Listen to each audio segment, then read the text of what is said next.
Tu vois, là, dernièrement, tu vois, on a vu Macron Ah, vous avez vu Macron? partir au Ah, je Zaïre. pensais qu'il avait, tu Non, l'avais non, dit. non, non, non, non, Il est non. capable de venir. Ouais, bon, on sait jamais.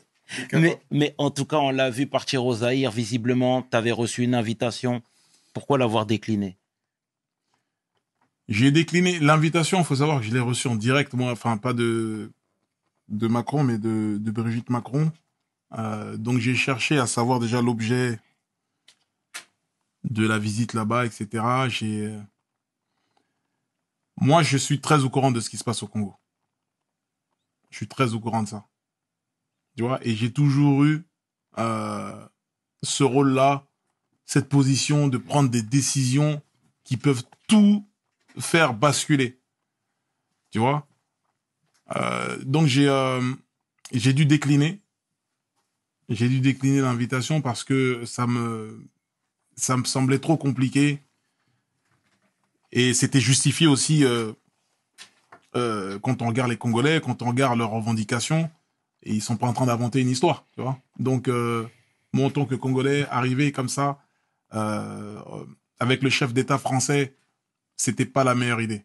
On t'en aurait voulu? C'était pas la meilleure idée, on m'en aurait voulu et je peux comprendre pourquoi on m'en veut par rapport à ça, tu Mhm. vois. Donc, j'ai eu une réflexion de 24 heures, j'ai réfléchi un petit peu, bien avant que ça parte sur les réseaux, etc. J'en ai jamais parlé, moi. J'en ai jamais parlé. Je crois que c'est justement Kémy Seba qui a mis ça sur le avec un tweet. Moi, j'en avais jamais parlé parce que je me suis dit bon, personne va quoi qu'il arrive, j'ai pas à dire que j'ai décliné. Macron m'a invité, j'ai décliné, etc. Je n'y vais pas, c'est tout. Mhm. Parce que c'est politique, c'est machin. J'ai pas envie. Le Congo, c'est un pays spécial. Les artistes sont des politiciens. Ils sont considérés comme des députés. Donc arriver là-bas, non, c'était pas la meilleure des choses. C'était pas la meilleure des choses. Je l'ai pas senti. Mhm. Encore une fois, tu marches au feeling, donc c'est très bien. Mais toi, c'est quoi ton avis, tu sais, par rapport au conflit même qu'il y a là, au sein même du pays, tu vois, à l'est du pays plus Avec précisément? M23, tout ça. Absolument. C'est quoi, toi, ton regard par rapport à tout ça? Mon regard, c'est le regard du peuple aujourd'hui. Ouais. Tu vois, ce que je sais, je l'apprends du peuple. C'est eux qui vivent ces scènes-là, c'est eux qui vivent ces atrocités. Moi, je suis pas sur place. Tu vois, je ne fais que répéter euh, des choses qui se passent dans le Kivu, qui sont réelles. Et pourquoi tout ça? Pour les matières premières. Qui arme ces gens-là? Etc., etc., etc. Tu vois, c'est quelque chose qui nous ramène à un niveau céleste où tu n'as plus d'oxygène. Tu vois? Et ça sert à rien de rentrer dans les détails là dans l'émission.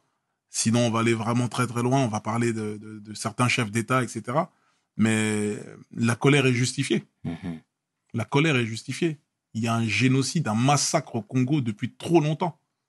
Le Congo a toujours été dans un carrefour, dans des, c'est-à-dire dans des, comment on appelle ça? C'est-à-dire historiquement, dans un tournant décisif à cause de sa richesse.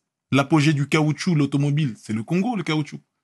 L'apogée du cuivre, hein, la Seconde Guerre Absolument. mondiale, c'est le Congo, encore une fois.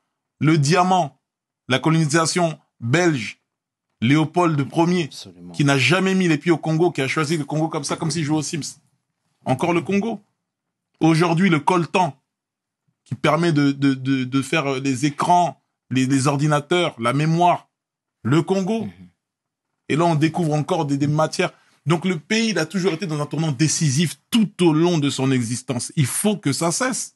Il faut que ça s'arrête. On ne peut pas tuer des Congolais comme ça, comme si c'était rien du tout. Mais comment t'expliques que ce soit réduit au silence? Mais parce que c'est trop d'argent. C'est trop d'argent. Tu t'imagines si si ce coin du pays là, le Kivu, où il y a tout cette richesse, Mhm. si c'est plus les rebelles qui ont la main dessus, etc., ça devient un truc national où c'est géré par l'État. Mais les prix auxquels ils touchent le coltan là, ça va augmenter. Mhm. Ils donnent des vieilles sommes aux milices là-bas, aux mecs qui sont là-bas. Le mec, il est là avec sa mitraillette, il allume tout le monde. Il va prendre, tiens, toi, prends 2 millions de dollars, tiens, 3 millions, sors-nous tant de tonnes, machin, ils en demandent pas plus. Mais une fois que ça va être quelque chose de géré par l'État, tous ces chefs d'État, toutes ces puissances ne vont plus toucher le coltan au même prix. Donc pour eux, l'instabilité du pays, ça les arrange. Parce que c'est des milices qui massacrent tout le monde. Eux, on les arme. Vas-y les gars, on arrive, vous nous sortez 25 tonnes de machin là.